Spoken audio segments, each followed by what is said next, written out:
Good evening dear student. Class 12th के student का स्वागत है।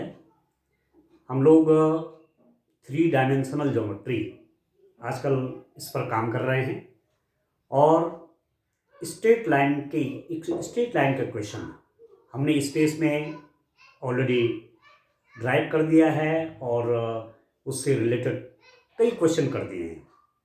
ठीक है, अब हम लोग एक्सरसाइज 11.3 की ओर बढ़ेंगे। उसके क्वेश्चन करने से पहले हमको थोड़ा प्लेन को समझना होगा। स्पेस में प्लेन के क्वेश्चन आप कैसे फाइंड आउट करेंगे, तो आपको रेस्टोरेंट 3 कंडीशन जाननी है। 3 अलग अलग स्थितियों में प्लेन की क्वेश्चन आपके पास है। पहली स्थिति क्या है कि ओरिजिन से प्लेन पर परपेंडिकुलर ड्रॉप किया गया है और वो परपेंडिकुलर लेंथ आपको दी हुई है। ये प्लेन है, ओरिजिन से परपेंडिकुलर लेंथ दी हुई है।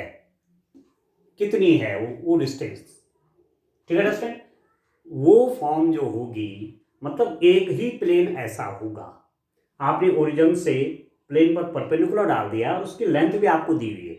यदि लेंथ नहीं दी होती तो कई पैरेलल प्लेन ऐसे हो सकते थे, पर डिस्टेंस एग्जैक्ट होने से, डिस्टेंस आपको दी हुई होने से आपको केवल एक प्लेन मिलेगा। ठीक है, और इसको आप कहेंगे equation of a plane in normal form. Equation of a plane in normal form, अभिलंब रूप में तल का समीकरण, पहली स्थिति है। दूसरी स्थिति में क्या है कि प्लेन पर कोई पॉइंट दिया हुआ कि plane is passing through a given point. Plane किसी गिवन पॉइंट से पास हो रहा है, but there may be infinite number of planes passing through this point. इस पॉइंट से अलग अलग प्लेन पास हो सकते हैं। तो ऐसी स्थिति में एग्जैक्ट प्लेन कौन सा होगा उसकी इक्वेशन के लिए आपको एक पॉइंट दिया हुआ है और एक वेक्टर जो कि इस प्लेन पर normal, means plane is passing through a point and a vector which is normal to this plane, that is also given. In this condition we have to find the equation of the plane. ये दूसरी स्थिति है। तीसरी position है कि if plane passes through 3 non collinear points, 3 असंरेख बिंदुओं से होकर जब तल पास होता है, ऐसी स्थिति में केवल एक ही तल पास हो सकता है। ठीक है, 3 पॉइंट्स हैं और वो कैसे हैं, ये क्या है, ये क्या है, ये क्या है। ऐसी स्थिति में इन तीनों से निकलते हुए, तीनों पॉइंट्स को छूते हुए, या तो तीनों पॉइंट्स प्लेन में हों, नॉन कोलिनियर हैं, एक रेखा में नहीं है, संरेख नहीं है, तो ऐसी स्थिति में भी केवल एक ही प्लेन पास होता है। अदरवाइज यदि 3 पॉइंट्स हैं और एक ही प्लेन में हैं, या आप कह सकते हैं 3 पॉइंट्स हैं और एक ही लाइन में संरेख हैं, तो ऐसी स्थिति में भी इनफाइनाइट नंबर ऑफ प्लेन्स पास होंगे। और एग्जैक्ट आप किसी प्लेन के क्वेश्चन यदि फाइंड आउट कर रहे हैं तो आप नहीं बता पाएंगे कि कहां से ये प्लेन पास हो रहा है। तो 3 पॉइंट्स, कैसे पॉइंट, नॉन कोलिनियर पॉइंट्स, वो संरेख नहीं होनी चाहिए, एक रेखा में नहीं होनी चाहिए। ऐसी स्थिति में केवल एक ही प्लेन पास होगा। ठीक है दोस्तों, तो ये 3 स्थितियां हम पहले इक्वेशंस को फाइंड आउट करेंगे। पहली स्थिति में the normal to the plane and is distance from the origin is given, that is equation of a plane in normal form, पहली स्थिति है। दूसरे में है it passes through a point and is perpendicular to a given direction, और तीसरी स्थिति में है it passes through 3 given non collinear points. इन 3 स्थितियों में आपको प्लेन का इक्वेशन फाइंड आउट करना है। ठीक है दोस्तों, तो आप देखिए, चलिए पहली स्थिति में अभिलंब रूप में तल का समीकरण, इसको जरा कर लेते हैं। अभिलंब रूप में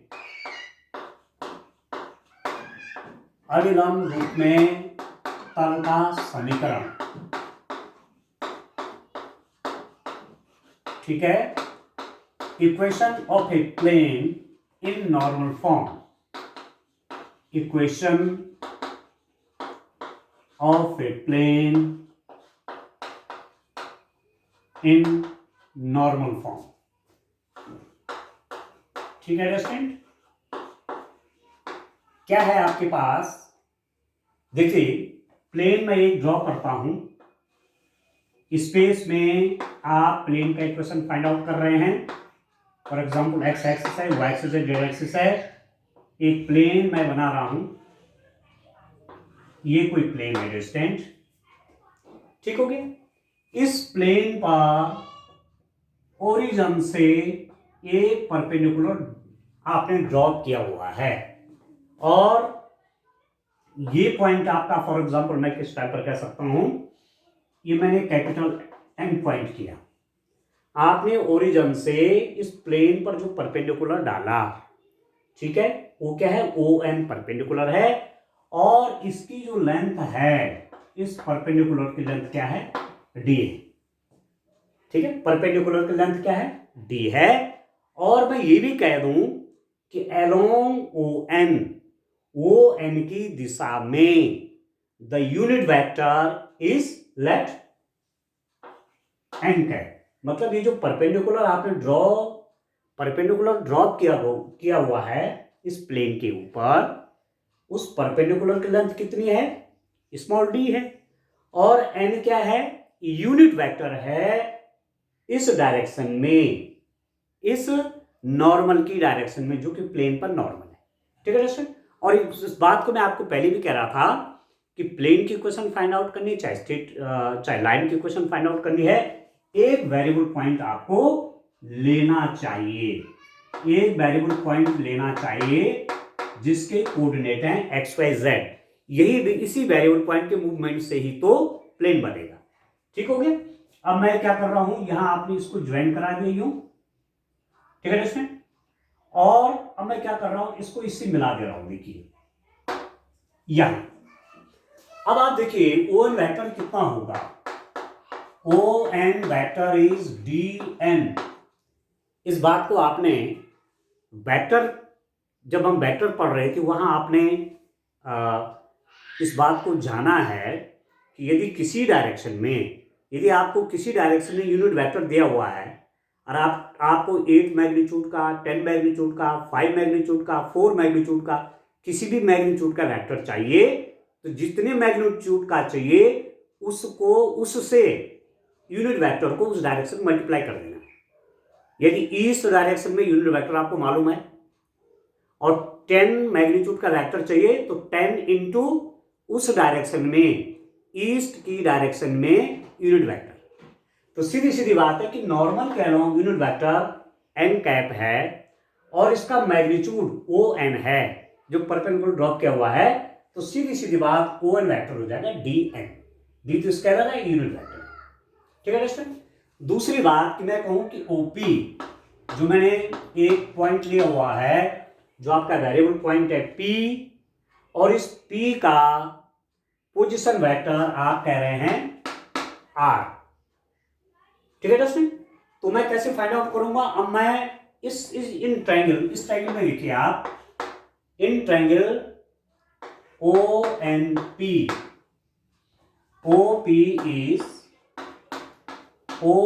is O N plus N P, OP is ON plus NP। तो दिस इंप्लाइज दैट OP तो आपका R हो जाएगा, R is equal to ON। ON कितना है दोस्तों, इसको आप लिख लीजिए, देखिए इसको आप लिख सकते हैं ON है आपका DN plus NP, and NP vector है R माइनस DN। ये जो NP है, ये वाला वेक्टर आपके पास निकल गया दोस्तों, ये वाला एनपी वेक्टर आपके पास निकल गया आर माइनस डी एन। अभी जो एनपी है, क्योंकि पॉइंट एन भी प्लेन में है, पॉइंट पी भी प्लेन में है, तो एनपी वेक्टर क्या होगा, पूरा प्लेन में होगा। This NP vector will lies on plane. इस प्लेन में ये एनपी वेक्टर पूरा का पूरा लाई करेगा, इस प्लेन में होगा एनपी वेक्टर। और दूसरी चीज आप देख रहे हैं कि वो इज परपेंडिकुलर, प्लेन पर ओ एन परपेंडिकुलर है, O N is perpendicular to the plane, ठीक है। ओ एन इस तल पर लंब है, इसका मतलब this implies that O N will be perpendicular to NP vector. ये ओ एन इस तल पर परपेंडिकुलर है, तो जो एनपी वेक्टर है वो भी एनपी वेक्टर भी ओ एन पर परपेंडिकुलर होगा, ठीक है ना भाई। ये प्लेन पर आपने परपेंडिकुलर डाला हुआ है, तो इसमें जितने भी वेक्टर आप ड्रॉ करेंगे, माना ये वेक्टर है तो परपेंडिकुलर तो है, परपेंडिकुलर डाला हुआ है, ये वेक्टर हो चाहे ये वेक्टर हो चाहे ये वेक्टर, जितने भी वेक्टर होंगे आपने परपेंडिकुलर डाला हुआ है, तो ये सारे वेक्टर इस पर परपेंडिकुलर होंगे जो आपने परपेंडिकुलर डाला हुआ है।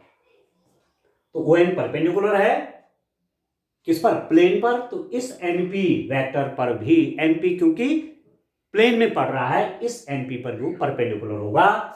इट मीन्स तब आप लिख सकते हैं कि NP dot O N is equal to 0,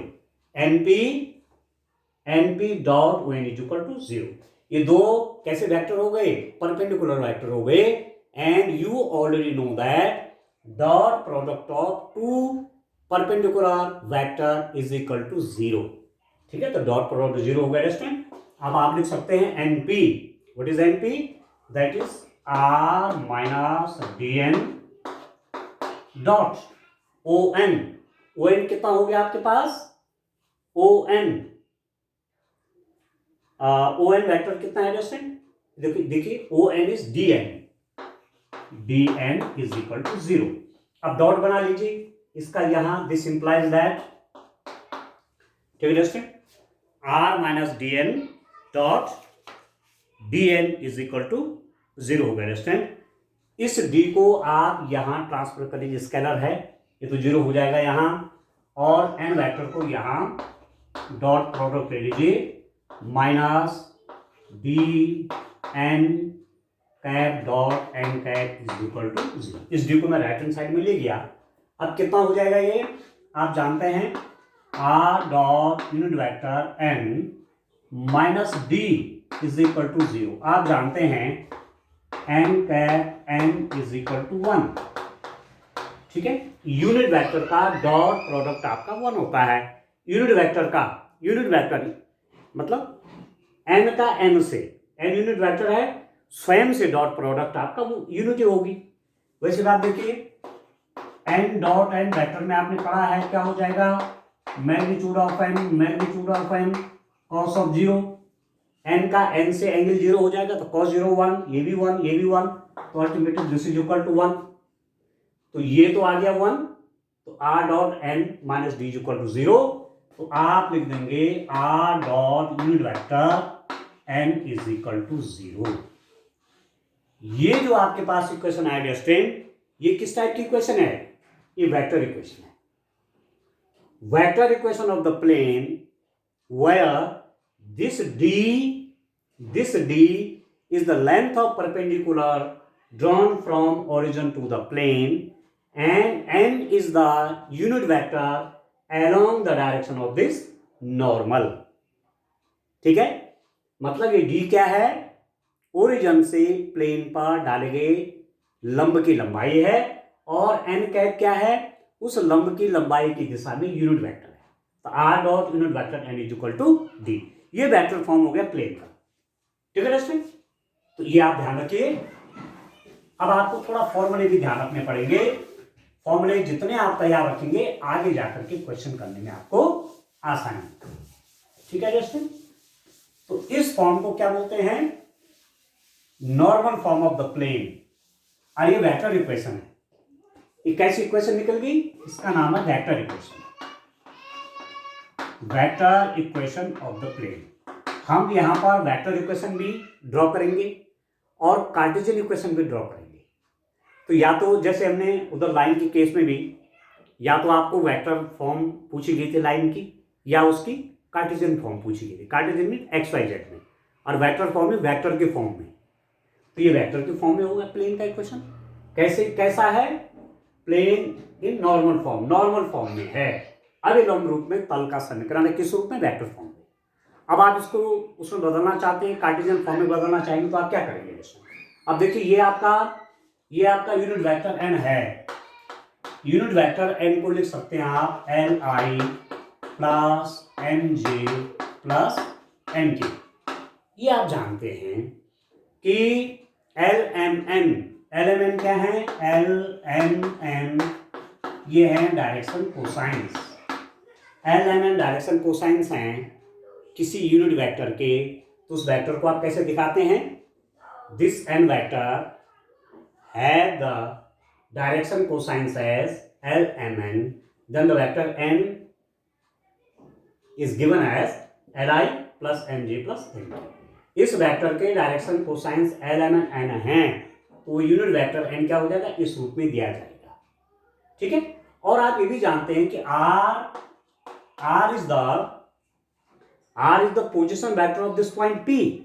R point P का पोजीशन वेक्टर है, और यदि आपको कोऑर्डिनेट पता है P के, तो पोजीशन वेक्टर आप निकाल सकते हैं कैसे? xi plus yj plus zk से।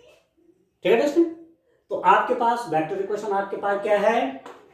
R dot n is equal to d।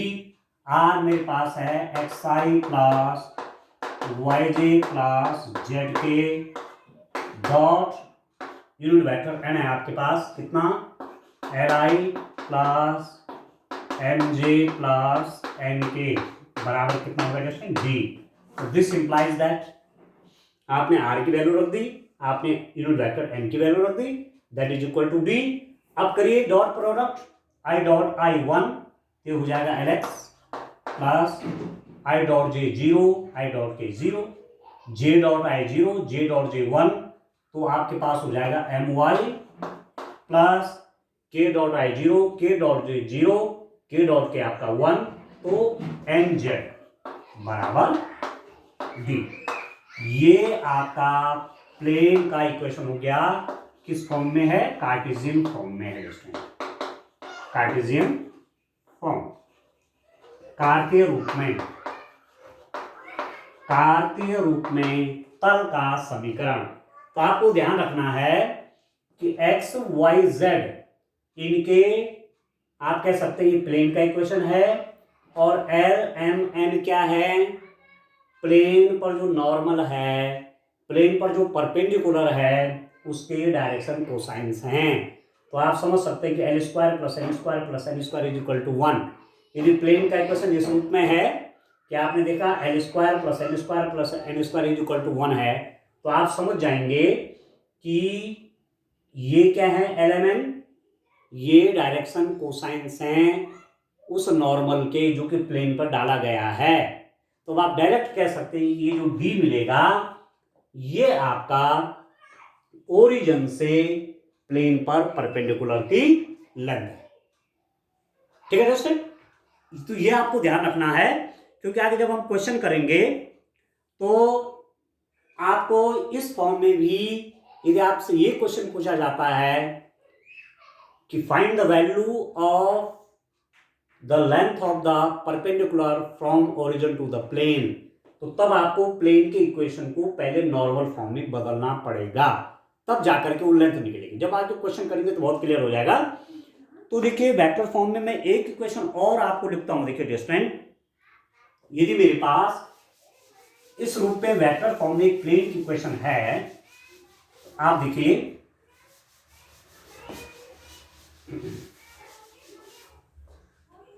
r dot ai plus bj plus ck is equal to d। ये वेक्टर फॉर्म में प्लेन की इक्वेशन है, तो इसको कार्टेशियन में कैसे बनाएंगे? r को कैसे लिख देंगे? xi plus yj plus zk dot product with ai plus bj plus ck is equal to 0। आप जानते हैं i dot i 1, i dot j 0, i dot k ये भी 0 हो जाएगा, तो ये हो जाएगा ax plus j dot j 1, तो ये हो जाएगा by प्लस के डॉट के वन, ये हो जाएगा सी जेड इज इक्वल डी है राइट हैंड साइड में, ठीक है, ये डी है इज इक्वल टू डी।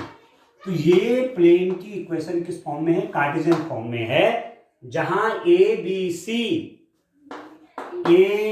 सी क्या है, डायरेक्शन रेशियोज हैं। क्लियर करना है आपने। एक स्थिति मैंने निकाला था l x plus m y plus N z बराबर डी, ये प्लेन की इक्वेशन है नॉर्मल फॉर्म में, कार्टेशियन फॉर्म में, जहां एल एम एन क्या है, एल एम एन है आपके डीसी, डायरेक्शन कोसाइंस हैं प्लेन पर परपेंडिकुलर के। एल एम एन क्या है, प्लेन पर जो परपेंडिकुलर डाला गया है, जो नॉर्मल डाला गया है, उसके डायरेक्शन कोसाइंस है। और यहां पर ए बी सी क्या है, प्लेन पर जो परपेंडिकुलर डाला गया है उसके डायरेक्शन रेशियोज हैं ए बी सी। तो A square plus B square plus C square आपका 1 नहीं होगा, पर N square plus N square plus N square 1 होगा। और यदि A B C direction ratios हैं तो ये डी जो है ये ओरिजिन से प्लेन पर डाला गया परपेंडिकुलर की लेंथ नहीं है। कौन सी परपेंडिकुलर की लेंथ है, इस केस में जब आपके पास प्लेन की इक्वेशन किस रूप में दे रखी है, L x plus M I plus N Z is equal to D, जहां एल एम एन क्या है, डायरेक्शन कोसाइंस है, और L square plus N square plus N square 1 आ रहा है। ऐसी स्थिति में जो राइट हैंड साइड में रहेगा ये प्लेन पर ओरिजिन से डाला गया परपेंडिकुलर की लेंथ है। क्लियर होगा दोस्तों। इस केस में ये डी ओरिजिन से प्लेन पर डाला गया परपेंडिकुलर की लेंथ नहीं है। यदि इस केस में आप ओरिजिन से प्लेन पर परपेंडिकुलर की लेंथ निकालना चाहते हैं तो इसको पहले आपको इस फॉर्म में बदलना पड़ेगा। ये डायरेक्शन रेशियोज है एबीसी, ठीक है, प्लेन पर परपेंडिकुलर के डायरेक्शन रेशियोज हैं एबीसी। तो इसको किस फॉर्म में बदलिए, पहले इस फॉर्म में बदलिए, डायरेक्शन कोसाइंस में चेंज करिए इनको। आगे जब क्वेश्चन करेंगे तो बहुत क्लियर हो जाएगा स्टूडेंट, ठीक है। तो पहली पोजीशन आपकी ये थी कि आपको नॉर्मल फॉर्म में प्लेन की इक्वेशन निकालनी है। नॉर्मल फॉर्म का मतलब ये हुआ कि ओरिजिन से प्लेन पर परपेंडिकुलर डाला गया है और उस परपेंडिकुलर की लेंथ आपको दी हुई है, ठीक है। तो इस रूप में ये वेक्टर फॉर्म निकलेगा, ये उसका कार्टेशियन फॉर्म निकला।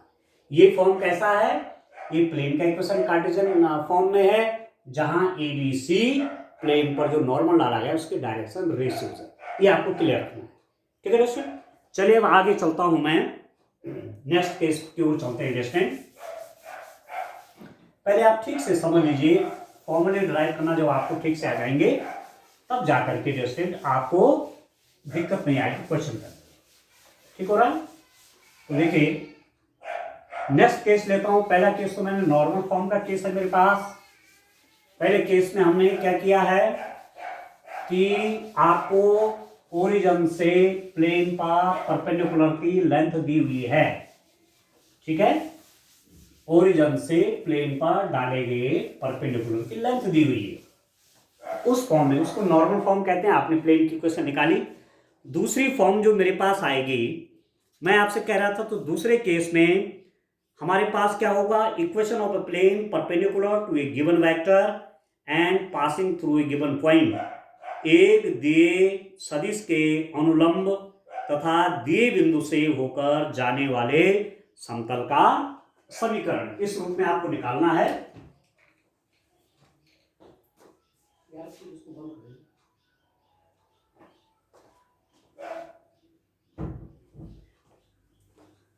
ठीक है दोस्तों। तो दूसरा केस अब लेते हैं। क्या है, हमको दे रखा है, हमको ये दिया हुआ है कि plane is passing through a given point. Plane पर एक पॉइंट दिया हुआ है, मीन कह सकते हैं आप, या दूसरे शब्दों में कह सकते हैं कि प्लेन एक दिए हुए बिंदु से पास होता है तथा एक गिवन डायरेक्शन पर नॉर्मल है। सीधी सीधी बात आप कह सकते हैं। जैसे देखिए स्टूडेंट, ये आपने एक्सिस सिस्टम दिया है, ठीक है। आप देखिए मतलब किस किस केस में आप प्लेन का इक्वेशन फाइंड आउट कर रहे हैं? Plane is passing through a point, plane एक पॉइंट से पास हो रहा है। अब एक पॉइंट से पास हो रहा है तो एक पॉइंट से तो इनफाइनाइट नंबर ऑफ प्लेन पास हो सकते हैं, तो प्लेन आपका एग्जैक्ट नहीं पता चलेगा। ये तो पता चलेगा कि किस पॉइंट से होकर जा रहा है, ये तो क्लियर दिया हुआ है, परंतु कौन सा प्लेन होगा, ऐसा वाला है कि ऐसा वाला है कि ऐसा वाला है कि ऐसा वाला है। एग्जैक्ट प्लेन की लोकेशन जानने के लिए, प्लेन की क्वेश्चन फाइंड आउट करने के लिए कुछ और भी चाहिए। तो इसके साथ आपको दिया हुआ है कि प्लेन किसी डायरेक्शन के परपेंडिकुलर है।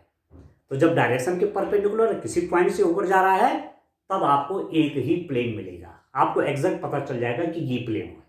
ठीक है, तो आप देखिए मैं कोई प्लेन ले रहा हूं, देखिए मैंने एक प्लेन बनाया स्टूडेंट। इस प्लेन पर आपको दिया हुआ है फॉर एग्जांपल ये नॉर्मल वेक्टर है कोई, इस प्लेन पर ये एन नॉर्मल है। और दूसरी बात आपको क्या दे रखी है कि फॉर एग्जांपल मैं कहूं पॉइंट ए की कोऑर्डिनेट है x1 y1 z1। ये प्लेन किस पॉइंट से होकर जा रहा है? ए पॉइंट से होकर जा रहा है, जैसे कोऑर्डिनेट क्या है? x1 y1 z1। ठीक, और ये मैंने आपसे बताया था कि प्लेन का इक्वेशन फाइंड आउट करना है तो कोई वेरिएबल पॉइंट आपको लेना है, इसके कोऑर्डिनेट है x y z। ओरिजिन से मिला लीजिए इसको, ठीक है, इस पॉइंट को मिला लीजिए। आप देखिए, और इस पॉइंट ए का पोजीशन वेक्टर है ए। अब पोजीशन वेक्टर को डिफाइन करने की आवश्यकता नहीं, क्योंकि आप ऑलरेडी आपने वेक्टर पढ़े हुए हैं। इस पॉइंट ए का पोजीशन वेक्टर ए है और इस पॉइंट पी का पोजीशन वेक्टर है आपके पास ये, ठीक है, जो वेरिएबल पॉइंट है पी, जिससे कोऑर्डिनेट एक्स वाई जेड है। ठीक है स्टूडेंट, अब मैं इसको ज्वाइन कर लूं। देखिए ये मैं ए पी वेक्टर निकालूंगा तो आप देखिए इन ट्रायंगल, किस ट्रायंगल में? ओ ए पी में देखिए आप लिख सकते हैं OP vector is equal to O A vector plus A P vector. ठीक है, O A vector plus A P vector is equal to OP vector. OP क्या है? R, vector R is equal to O A vector है, a unit vector, ये ओ A vector क्या है? ए, इस point A का पोजीशन वेक्टर है, plus A P. This implies that AP vector is R minus A। AP vector आपके पास कितना हो गया? R minus A। ठीक है, अब आप देखिए आपको ये भी दिया हुआ है कि इस प्लेन पर ये n परपेंडिकुलर है, इस प्लेन पर ये n क्या है? परपेंडिकुलर है। तो जो R माइनस A वेक्टर है, AP वेक्टर है, this is totally lying on this plane, ये पूरे के पूरे इस प्लेन के ऊपर है। ठीक है, प्लेन के ऊपर है ऐसे एपी वेक्टर, और इस पर नॉर्मल आपको दिया हुआ ये एन, तो दोनों परपेंडिकुलर हो गए। तो दिस इंप्लाइज दैट आप लिख सकते हैं A P vector dot N vector normal vector is equal to 0। ये ए पी वेक्टर जो है प्लेन के ऊपर पड़ेगा और उसका मैं एन के साथ डॉट प्रोडक्ट बनाऊंगा तो 0 हो जाएगा, क्योंकि दोनों क्या है? परपेंडिकुलर है। ठीक है, अब दिस इंप्लाइज दैट एपी को लिख दीजिए आप R minus A dot N vector is equal to 0। ठीक है दोस्तों, ये वेक्टर फॉर्म है, this is the vector form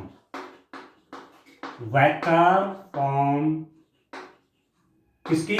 equation of the plane, समतल का समीकरण सदिश रूप में। कब? जबकि समतल एक दिए हुए बिंदु से पास होता है तथा एक दिशा के लंबवत है, मतलब इस प्लेन पर लंबवत परपेंडिकुलर वेक्टर दिया हुआ है।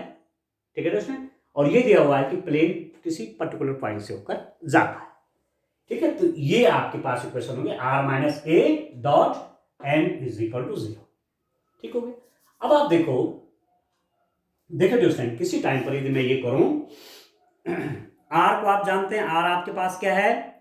आर को आप किसी टाइम पर एक्स आई प्लस वाई जे प्लस जेड के रूप में लिख सकते हैं। ठीक है, इसका कार्टेशियन फॉर्म बनाते हैं। देखिए कार्टेशियन फॉर्म इसका कैसे बनाएंगे? कार्य के रूप कैसे बनाएंगे आप स्टूडेंट? कार्य के रूप आप बना देंगे कैसे? किस रूप में बनाएंगे कार्य के रूप? आप आर को लिख लीजिए एक्स आई प्लस वाई जे प्लस जेड के। ठीक है स्टूडेंट, क्योंकि आर क्या है? आर इस पॉइंट का, पॉइंट पी का पोजीशन वेक्टर है आर, और इस पॉइंट पी के कोऑर्डिनेट क्या है? X Y Z. तो किसी टाइम पर आप आर को लिख सकते हैं एक्स आई प्लस वाई जे प्लस जेड के। और जो ए वेक्टर है आपके पास माइनस ए भी पोजीशन वेक्टर इस पॉइंट ए का, तो A vector is equal to x1 i plus y1 j plus z1 k। ठीक है, तो रख दीजिए इसको x1 i plus y1 j plus z1 k। ठीक है स्टूडेंट, इतना हो गया डॉट। अब जो ये नॉर्मल वेक्टर है n जो नॉर्मल वेक्टर है इसको मैं लिख सकता हूं ai plus bj plus ck, जहां a b c इस नॉर्मल वेक्टर के डायरेक्शन रेशियोज है। ये ध्यान रखना, डायरेक्शन कोसाइंस नहीं, क्या लिखें? Direction ratios. तो मैं इसको लिख देता हूं ai plus bj plus ck। ठीक है दोस्तों, that is equal to 0।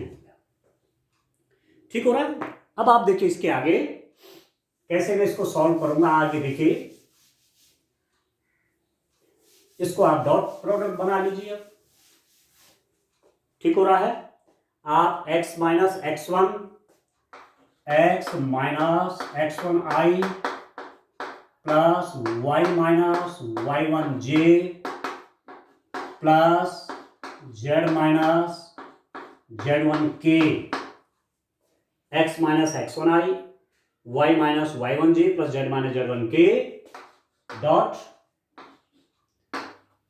ai plus bj plus ck is equal to 0। अब डॉट प्रोडक्ट आप जानते हैं कि आई डॉट आई आपका 1 हो जाएगा, आई डॉट जे 0 हो जाएगा, आई डॉट के 0 हो जाएगा। तो इसका मतलब क्या हुआ? इस ए की मल्टीप्लाई इसके साथ हो जाएगी, ए एक्स माइनस x1 प्लस इस जे का डॉट आई के साथ 0, जे का डॉट के साथ 0, जे का डॉट प्रोडक्ट जे के साथ 1, ये हो जाएगा B Y minus y1 plus के का आई के साथ डॉट 0, के का जे के साथ 0 और के का के साथ डॉट आपका 1 आ गया। तो C Z minus z1 is equal to 0। तो ये प्लेन की इक्वेशन किस फॉर्म में? ये आ गई स्टूडेंट आपकी कार्टेशियन फॉर्म। ठीक हो रहा है? कार्टेशियन फॉर्म, या इसको आप कहेंगे कार्तीय रूप में प्लेन की इक्वेशन है, जहां x1 y1 z1 पॉइंट से प्लेन पास हो रहा है तथा ए बी सी प्लेन पर परपेंडिकुलर के डायरेक्शन रेशियोज हैं।